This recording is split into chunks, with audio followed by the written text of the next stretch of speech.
আসসালামু আলাইকুম ওরহমতুল্লাহি ওয়াবারাকাতুহু। আমিন ভাই এর চলে আসলাম পিসি বিল্ডের একটা পর্ব নিয়ে।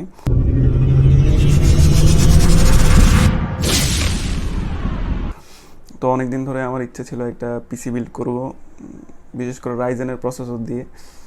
তো পরবর্তীতে অনেক টাকা ম্যানেজ করে মোটামুটি বাজেটের ভিতরে একটা পিসি বিল্ড করার চিন্তাধারা মাথায় নিয়ে চেষ্টা করলাম যে কিনেই ফেলি, এবং টাকা পয়সা কিছু খরচ করে কিনে ফেললাম সব কিছু। এবং ইচ্ছা ছিল যে নিজেই বিল্ড করব, দোকানে দিলে তারাও বিল্ড করতে পারতো, কিন্তু আমার ইচ্ছা ছিল নিজেই বিল্ড করব। তো প্রথমে যেটা, সেটা হচ্ছে এই যে রাইজেনের 3400 3400G, রাইজেন 5-এর 3400G, এটা হচ্ছে সেকেন্ড জেনারেশনের একটা প্রসেসর। তো এই প্রসেসরের 4 কোর 8 থ্রেড, যেটার বেস ফ্রিকোয়েন্সি হচ্ছে 3.6 গিগাহার্টজ থেকে ম্যাক্স বুঝতে হচ্ছে 4.2 গিগাহার্টজ পর্যন্ত। আর এটা হচ্ছে একটা অ্যাপিউ, অর্থাৎ সিপিইউর সাথে জিপিইউ অ্যাড করা, যার ফলে এটার জন্য আলাদা গ্রাফিক্স কার্ড নেওয়ার কোনো প্রয়োজন হয় না, এবং এটার যে পারফরমেন্স যথেষ্ট ভালো। তা আমি ভাবলাম যে অতিরিক্ত টাকা খরচ করে আবার আর একটা গ্রাফিক্সের এখন না কিনি, আবার ইনশাল্লাহ ভবিষ্যতে যদি চাই তখন আপডেট করতে পারবো। মাদারবোর্ডের জন্য আমি যেটা ব্যবহার করলাম সেটা হচ্ছে কি B450, MSI B450 pro VDH max. তো এটার দাম পড়েছে আমার 8,500 টাকা। এটার দামটা একটু ভ্যারাই করে, অনেকে 8,000 টাকা 9,000 টাকার মধ্যেই পাওয়া যায়। আর এই প্রসেসরের দাম পড়েছে 13,800 টাকা। এটার বিশেষত এইটা নেওয়ার কারণ হচ্ছে perfect motherboard for Ryzen 5 3400G। আর এটার মধ্যে ভিজিএ পোর্ট আছে, আর আমার মনিটর যেটা সেটার মধ্যেও ভিজিএ পোর্ট, এই কারণে এটা নেওয়া। এবং দামটাও একটু একটু দামটা বাঁচানো যায়, এই কারণে এটা নিয়েছি। এটাও বেস্ট, এটার জন্য এটা বেস্ট। এটা তো আমি এটার বুস্ট পারফরমেন্সটা নিতে পারবো, তাই এটা নেওয়া।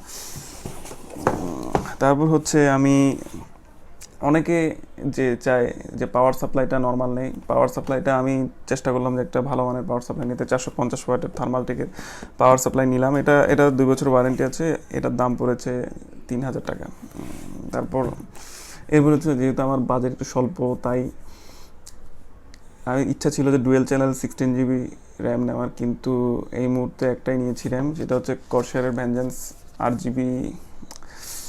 8GBটা না নিলেও চলতো, 8GBটা নিলে একটু সৌন্দর্যের জন্য। এটার দাম পড়েছে 4,000 টাকা। আর 8GB ছাড়াটার দাম হচ্ছে 3,500 টাকা। এটা 3200 মেগাহার্জের একটা 8GB র্যাম, কর্সার ভেঞ্জেন্স প্রো। তারপর এটার দাম পড়েছে আমার 4,000 টাকা। এই যে হার্ড ডিস্ক, আমি আসলে চাইলে 3,000 টাকা দিয়ে 1 টেরাবাইট একটা হার্ড ডিস্ক নিতে পারতাম, কিন্তু এগুলোর মধ্যে আপনার দেখা যায় কি স্পিড অতটা পাওয়া যায় না যতটা আমি যদি আমার এই যে উইন্ডোজের যে মেইন ওএসটা এখানে যদি রাখি, তখন দেখা যাবে অতিরিক্ত প্রেশার দিলে অতিরিক্ত প্রেশার নিতে পারবে না এবং স্পিডটাও স্লো হয়ে যাবে। কারণ এই হার্ড ডিস্ক হচ্ছে একটা মেকানিক্যাল ড্রাইভ। তো ওটা আমি বাদ দিলাম। আমি প্রায় 2,750 টাকা খরচ করে এটা নিলাম। এটা হচ্ছে একটা NVMe SSD। এটা হচ্ছে ট্রান্সেন্ডার 128GB। তো এটাই ব্যবহার করবো আমি মূলত। আর আমার কাছে একটা 250GB একটা হার্ড ডিস্ক ছিল আগের থেকে। ওটা আসলে ভালো আছে কিনা তাও আমি জানি না। যদি ভালো থাকে তো থাকলো, না থাকলে এটা দিয়ে কাজ চালাবো। আবার ভবিষ্যতে ইনশাল্লাহ 1 টেরাবাইট একটা কিনে লাগাই দিব, এখন না, ভবিষ্যতে। তো আসেন পিসিটা বিল্ড করি। আমি কখনো করি নাই, এখন করে দেখি পারি কিনা। অবশ্যই পারবো ইনশাল্লাহ, ভুল হলে হবে। ভিডিও টিডিও দেখে কোনো মতো বিল্ড করবো, দেখি কতটুকু সুন্দরভাবে বিল্ড করা যায়। ও আচ্ছা, সরি, আরেকটা জিনিস বলতেই ভুলে গেছি। আমার যে মেইন সিপিইউর কেসিং, সিপিইউ কেসিংটা একটু তুলি। গেম মেক্সের এক্সপেডিশন মাইক্রো গেমিং কেস।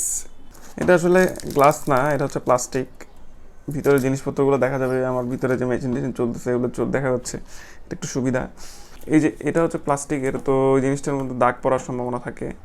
এটার দাম পড়েছে 3,000 টাকা। আবার যেটা একটা 4,000 টাকার আছে, ওটার মধ্যে আবার ব্যবহার করা হয়েছে কি গ্লাস বলে এটাকে, টেম্পার্ড গ্লাস। ইয়েস, টেম্পার্ড গ্লাসের মধ্যে মূলত দাগ পড়ে না, তো ওইটা 1,000 টাকা বেশি।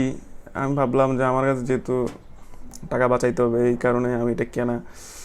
তো এটা দিয়ে ইনশাল্লাহ কাজ চলবে। আর এটা আমি তুলে ফেলে আবার লাগাই দিব, কারণ দাগ টাগ পড়লে পরে দিয়ে দাগ নেওয়া তো পসিবল না। তো আমি এটা তোলার ইচ্ছা নাই। আর একটা বিশেষ বিষয়, এখানে একটা ম্যাশ ব্যবহার করা হয়েছে। আসেন পিসি বিল্ড করা শুরু করে দিই।